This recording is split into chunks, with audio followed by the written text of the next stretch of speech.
In the evening time, FS Food and Wine in Stratford is electric. I was in there buying an emergency lion bar, some spiced Polish sausage, pickled mushrooms and oranges. It's a well-kept place.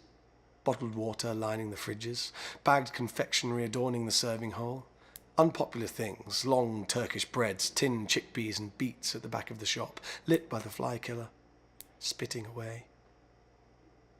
I picked up a badger shaving brush and inspected it, thinking about the smooth neck it promised and the red collar mottles it kept quiet.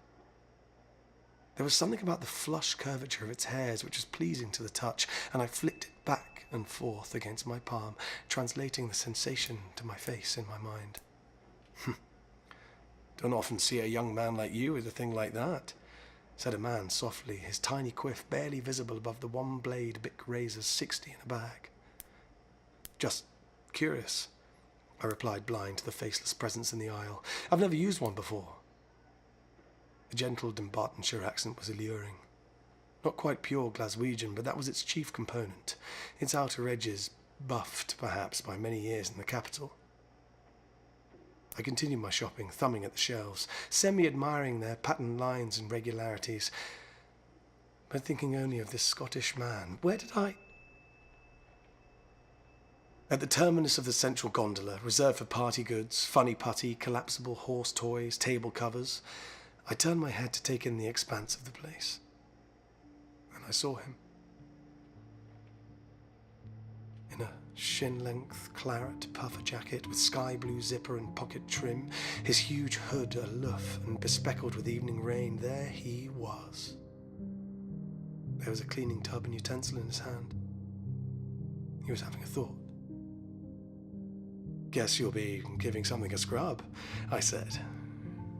Shit.